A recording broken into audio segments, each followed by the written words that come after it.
Hi viewers, welcome to our channel. ప్రస్తుతం మనతో పాటు దామ భారతి గారు సీనియర్ జర్నలిస్ట్ ఉన్నారు. వారితో ఒకసారి మాట్లాడదాం. సార్ నమస్కారం. సార్ మలయాళం సినిమా ప్రొడ్యూసర్స్ ఒక సంచలన నిర్ణయం తీసుకున్నారు సార్. అది జూన్ 1 నుంచి మలయాళం సినిమా ఇండస్ట్రీ మొత్తాన్ని కూడా మూసివేస్తున్నట్టుగా వాళ్ళు ప్రకటించారు. ఇప్పుడు ఈ నిర్ణయంతో అంటే ఇండియన్స్ అందరూ కూడా షాక్ అయిపోయారు. అంటే మామూలుగా మనం చెప్పుకుంటుంటాం మలయాళ సినిమాలు తక్కువ బడ్జెట్ లో క్వాలిటీ ఉన్న సినిమాలు తీస్తారని, వాళ్ళ సినిమాలు చూసి మిగతా ఇండస్ట్రీలు నేర్చుకోవాలని చెప్పేసి కూడా చాలా మంది మాట్లాడుతుంటారు. మరి అటువంటి ఈ సిచ్యువేషన్ లో మలయాళం సినిమా ఇండస్ట్రీ ఎందుకు షట్ డౌన్ అయిపోతుంది, అసలు ఏం జరిగింది, మరి దీని గురించి మీ ఒపీనియన్స్? నేను పర్సనల్గా నేను కూడా సినిమా రంగంలో ఉన్నాను, 2 సినిమాలు డైరెక్ట్ చేశాను. సో నేను ఎక్కడికి ఎవరిని కలిసినా ఫస్ట్ అడిగే ప్రశ్న ఏంటంటే, మీరెందుకు మలయాళం లాగా సినిమాలు తీయలేకపోతున్నారు? ఇక్కడ వాళ్ళు చూడండి చిన్న చిన్న బడ్జెట్లో ఎంత గొప్ప సినిమాలు తీస్తున్నారో, మనోళ్ళు ఎందుకు తీయలేకపోతున్నారు అనేది మేజర్ ప్రతి ఒక్కరు అడిగే ప్రశ్న. ఎందుకంటే కోవిడ్ తర్వాత ఓటీటీలు ఓపెన్ అయిన తర్వాత, కోవిడ్కి ముందు మలయాళం సినిమా చూసేవాళ్ళ సంఖ్య చాలా తక్కువ ఉండేది. కోవిడ్ తర్వాత విపరీతంగా మలయాళం సినిమాలు చూసేవాళ్ళ సంఖ్య బాగా పెరిగింది. ముఖ్యంగా ఓటీటీ ప్లాట్ఫామ్స్ విపరీతంగా రావడంతో మలయాళంలో మలయాళం సినిమాలు చూడడం అనేది పెరిగింది. నిజానికి మలయాళం ఇండస్ట్రీ కూడా ఎప్పటి నుంచో వాళ్ళది ఫస్ట్ ఫిల్మ్ 1928లోనే సైలెంట్ ఫిల్మ్ వచ్చిందన్నమాట. విగతో కుమారన్ అని ఫస్ట్ మూకీ అంటారు, 1928లో వచ్చింది.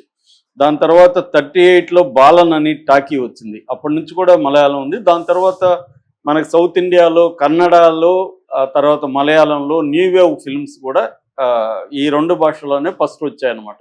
ఒక రకంగా చెప్పాలంటే కన్నడలో ముందొచ్చాయి. మన తిక్కవరపు పట్టాభిరామరెడ్డి అని ఇక్కడ నుంచి కన్నడలో వెళ్ళి ఆయన శృంగార మాస కానీ లేకపోతే కొన్ని సినిమాలు ఆయన షూట్ చేశారు.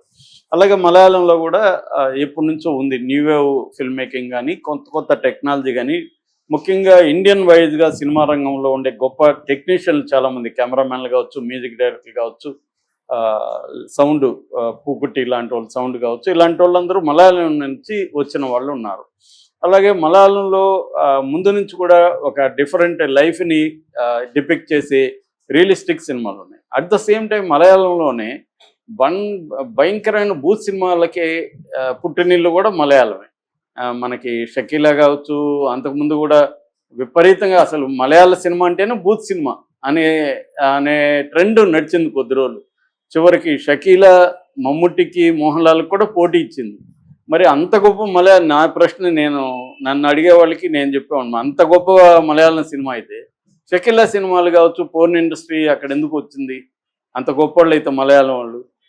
అంటే నీకు నచ్చితే చూడు, అంతేగాని అది గొప్ప తెలుగు సినిమాలు చెత్త అని మాట్లాడొద్దని నేను చాలామందిని అడిగేవాడిని. అట్లా అనుకుంటే రెండో ప్రశ్న ఏంటంటే సాహిత్యంలో మలయాళంలో ఒక నవల వస్తే 50,000 కాపీలు 1,00,000 కాపీలు అమ్ముడుపోతాయి. అంటే చదువుతారు. తెలుగులో ఎందుకు చదవరు? తెలుగులో మరి ఎందుకు గొప్ప సాహిత్యం, మలయాళం సాహిత్యంతో పోలిస్తే గొప్ప సాహిత్యం తెలుగులో ఎందుకు రాదు? సినిమా అన్న మార్కెటింగు, ట్రేడు, వ్యాపారం, డబ్బులు పెట్టాలి, డబ్బులు వెనక్కి రావాలి, ఇవన్నీ ఉంటాయి. ఒక కథ రాయడానికి నీకేమి ఇబ్బంది ఏముంది? నవల రాయడానికి ఇబ్బంది ఏముంది? మరి మలయాళంతోనో, కన్నడతోనో, తమిళ్తోనో ధీటైన నవల్స్ సాహిత్యం ఇక్కడ ఎందుకు రావట్లేదు అని ఎక్కువగా అడిగేది సాహిత్య బ్యాచ్ అడుగుతుంటారు. కాబట్టి వాళ్ళకి నేను ఈ ప్రశ్న వేస్తే సైలెన్సే సమాధానం ఉంటుంది అన్నమాట. సో ఇలాంటి ఒక నేపథ్యంలో నేను లాస్ట్ ఇయరే చూశాను ఈ న్యూస్. లాస్ట్ ఇయర్లోనే మొత్తం 2024లో దాదాపు 200 సినిమాలు తీస్తే ఓన్లీ 24 సినిమాలు మాత్రమే సక్సెస్ అయినాయి. మనమేమో ఈ 24 సినిమాలు చూస్తుంటారు మనోళ్ళు, చూసేసి మలయాళం సినిమా ఎందుకు చూడలేదు? అరే బాబు, నేను అదే చెప్తాను, నువ్వు ఎన్ని చూసావు లిస్ట్ అయ్యి, ఎన్ని అక్కడ చెత్త సినిమాలు వచ్చాయి నేను కూడా లిస్ట్ వేస్తా. పనికి మాలిన సినిమాలు మోహన్ లాల్ మమ్ముట్టివే పరమ చెత్త సినిమాలు అక్కడ ఉంటాయి, అవన్నీ నేను కూడా లిస్ట్. తమిళ్లో కూడా ఇదే చెప్పేవాళ్ళు. ఈ మధ్య తమిళ్ తగ్గించారు కొద్దిగా. తమిళ్లో కూడా వచ్చేది ఏంటంటే ఒక 10 ఫిల్మ్స్, ప్రతి ఇండస్ట్రీలో ప్రతి ఫిల్మ్స్ డిఫరెంట్ ఫిల్మ్స్ వస్తాయి. తెలుగులో కొంత తక్కువే కంపేర్ చేస్తే, ఎందుకంటే ఇక్కడ మార్కెట్ వేరు, ఇక్కడ డైనమిక్స్ వేరు, ఇక్కడ ఆడియన్స్ టేస్ట్ వేరు. ఫర్ ఎగ్జాంపుల్ తమిళ్లో ముందు నుంచి కూడా విషాదాంత సాహిత్యం అనేది అక్కడ చూస్తారు. అంటే హీరోయిన్లు ఎంత బాధ పెడితే అంత ఎంజాయ్ చేస్తారు ప్రేక్షకులు అక్కడ. ఇక్కడ ఎంజాయ్ చేయరు. హీరోని చంపేస్తే మన సినిమా ఫ్లాప్ అవుతుంది, అక్కడ హీరోని చంపితే హిట్ అవుతుంది. అందుకని చాలా సినిమాలు అక్కడ కావాలని, అందుకని నేను మెలో డ్రామా సినిమాలు అంటుంటా తమిళ్ని, కావాలనే వాళ్ళు చంపేస్తారు, ఏదో ఒక కారణం పెట్టి చంపేస్తారు, పెద్ద హిట్లు అవుతాయి అక్కడ. ఎందుకంటే వాళ్ళకి విషాదమైన అంతం ఉన్నది కావాలి. మణిమేకలాగా రాసిన ముందు మాటలో కూడా రైటర్ ఏమంటాడంటే తమిళోళ్ళు విషాదాంతాల్ని లైక్ చేస్తారు, ఇష్టపడతారు అనేది వాళ్ళకు ఉంది, ఆ కల్చర్లో ఉంది అది. ఎందుకంటే మా తమిళనాడుకి 9 కిలోమీటర్స్ మా ఊరు బార్డర్. నాకు చిన్నప్పటి నుంచి నేను తమిళ సినిమాలు చూస్తూనే పెరిగాను, ఆ కల్చర్ నాకు తెలుసు కాబట్టి చెప్తున్నా. కాబట్టి మలయాళ సినిమా గురించి కూడా ఇటువంటి ఒక తప్పుడు అభిప్రాయాలు జనాల్లో ఉన్నాయి. మలయాళ సినిమా అంత గొప్ప సినిమాలే మలయాళంలో వస్తున్నాయి, ఏమీ లేదు. ఫర్ ఎగ్జాంపుల్ జనవరిలో మొత్తం 28 సినిమాలు వస్తే మలయాళంలో ఒకే ఒక సినిమాకి డబ్బులు వచ్చాయి. ఆ ఒక్క సినిమా రేఖాచిత్రం. రేఖాచిత్రం నేను మొన్ననే చూశాను థియేటర్కి వెళ్ళి.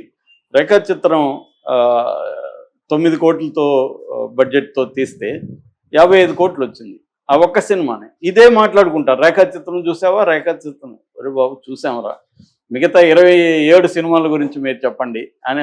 ఎందుకంటే వీళ్ళు ఎవరు కూడా పరిశోధించరు, లోతుగా వెళ్ళరు, అసలు మలయాళ సినిమా ఏంది ఇవన్నీ వెళ్ళరు. ఎవడో చెప్తుంటే వీళ్ళు మనకు చెప్తుంటారు. అతని మాట విని అవునవును మలయాళంలో గొప్ప సినిమాలు వస్తున్నాయి. మరి గొప్ప సినిమాలు వస్తుంటే ఎందుకు మూసేస్తున్నారు ఇండస్ట్రీ అంటే విషయం ఇది, డబ్బులు రావట్లేదు. టెక్నీషియన్లు, హీరోలు విపరీతంగా రేట్లు పెంచేశారు.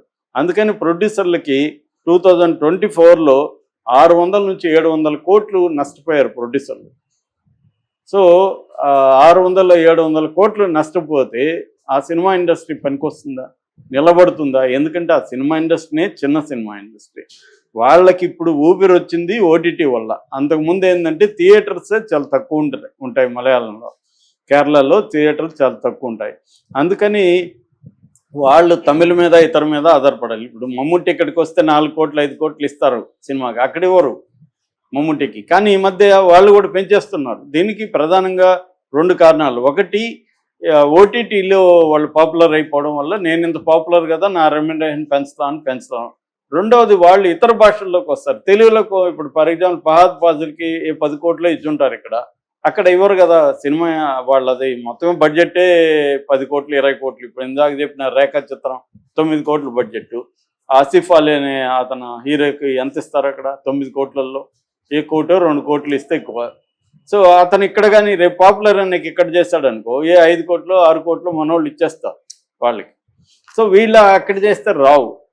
సో ఈ విధంగా ఏం చేస్తున్నారంటే టెక్నీషియన్లు, హీరోలు, హీరోయిన్లు రేట్లు పెంచేస్తున్నారు.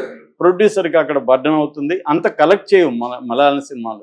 మన వాళ్ళు అనుకుంటారు ఏం సార్ అక్కడ ఓటీటీలో వస్తున్నాయి కదా, ఓటీటీలో వస్తే ఎంతమంది చూస్తారు? పాపులర్ వాళ్ళు ఎవరు చూడరు. ఇది చూసేది ఎవరు? కొంత సీరియస్ లిటరేచర్ చదివేవాళ్ళు, కొంత సీరియస్ సినిమా చూసేవాళ్ళు. మామూలుగా మాస్ వాళ్ళు ఎవరు రేఖాచిత్రం సినిమా చూడరు. ఎందుకంటే స్లో బర్నర్ అంటారు. మలయాళం సినిమాలు ఎక్కువ స్లో బర్నర్. నేనే చాలాసార్లు చికాకు పడినా, ఎందుకురా ఇంత స్లోగా తీస్తున్నారు, అంత స్లోగా తీస్తుంటారు వాళ్ళు. సో ఈ స్లో బర్నర్కి చూడాలంటే ఒక రకమైన మూడ్ వ్యవహారం ఉండాలి మనకి. అది అందరికి ఉండవు. మాకు కూడా అర్థం కాలేదు ఇది ఎందుకు ఇంత పెద్ద హిట్ అయింది రేఖాచిత్రం అని. కారణం ఏంటంటే అది నాస్టాలజిక్గా ఉంది. వాళ్ళ సినిమా ఇండస్ట్రీ మమ్ముట్టిని వాడారు, జార్జ్ గిద్దన ఆ సినిమా ఇండస్ట్రీలో నాస్టాలజిక్గా ఉంది. అదర్వైజ్ అదేం గొప్ప సినిమా కాదు.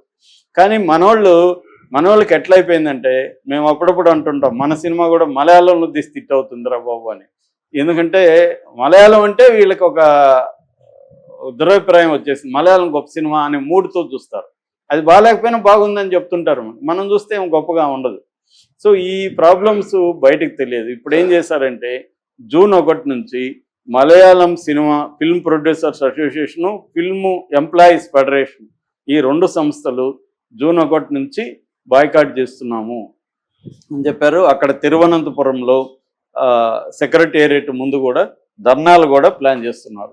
ఎందుకంటే ఇలాగైతే మేము సినిమాలు తీయలేము అంటే ప్రొడ్యూసర్లు, డిస్ట్రిబ్యూటర్లు, ఎగ్జిబిటర్స్ ఈ 3 రకాల వాళ్ళు కూడా సినిమాకి నష్టపోతున్నారు. నేను ఇందాక చెప్పినట్టు జనవరిలో 28 సినిమాలు వస్తే ఒకే సినిమా హిట్ అయితే 27 సినిమాలు తీసిన ప్రొడ్యూసర్లు లాసే కదా. ఎగ్జిబిటర్లు పోయింది డబ్బులు, డిస్ట్రిబ్యూటర్లు పోయింది. వాళ్ళు ఎలాగా నెక్స్ట్ సినిమా తీయాలంటే ఒక సినిమాలో 20 కోట్లు 10 కోట్లు లాస్ వస్తే ఆ ప్రొడ్యూసర్ నెక్స్ట్ ఎప్పుడు సినిమా తీస్తాడు? సో ఇది మేజర్ ప్రాబ్లం. అంతకుముందు కోవిడ్ రాకముందు పరిస్థితి ఏంటంటే ఇప్పుడు ఓటీటీలోకి వస్తున్న వాళ్ళంతా డివిడీలు సినిమాలు అనేవాళ్ళు, అప్పుడు సిడీ సినిమాలు అనేవాళ్ళు. సిడీలు డిస్ట్రిబ్యూట్ చేసుకునే వాళ్ళు క్రౌడ్ ఫండింగ్ ఉండేది. ఒక 10 మంది కలిసి కొంత డబ్బులు లేకపోతే ఒక 100 మంది దగ్గర కలెక్ట్ చేసుకొని తలా 1000 రూపాయలు 100 మంది దగ్గర తీసుకుని అట్లా తీసుకొని చిన్న చిన్న కథలు చేసుకొని వచ్చేవాళ్ళు. ఎప్పుడైతే ఓటీటీ వచ్చిందో దీనికి మార్కెట్ వచ్చింది. మార్కెట్ వచ్చేకాడికి వీళ్ళందరూ డబ్బులు. ఎక్కడైనా మనిషి ఆశ, ఇంకా మలయాళం వాళ్ళు ఏంటంటే ఎడ్యుకేషన్ 100% ఉంటుంది.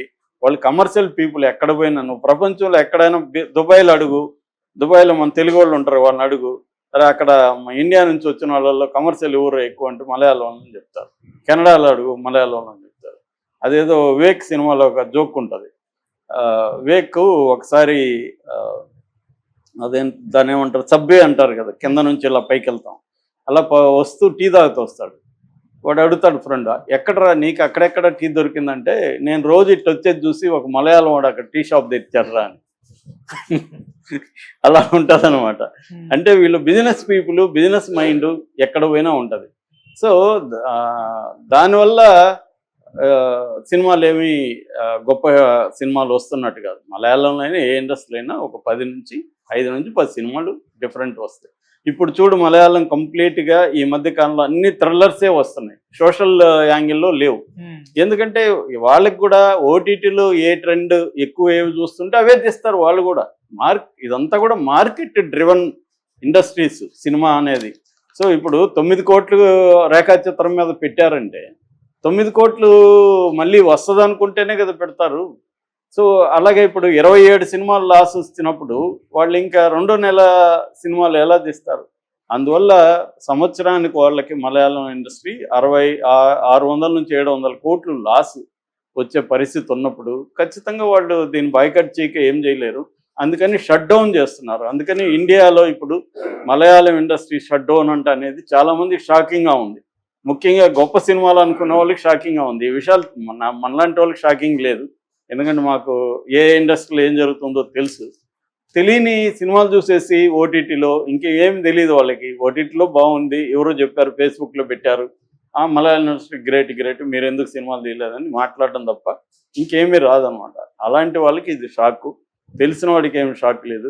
ఎందుకంటే అక్కడ కూడా అందరికీ గ్రీడ్ ఉంటుంది. అక్కడ రేట్లు మనోళ్ళలాగే అక్కడ కూడా రేట్లు పెంచేస్తారు.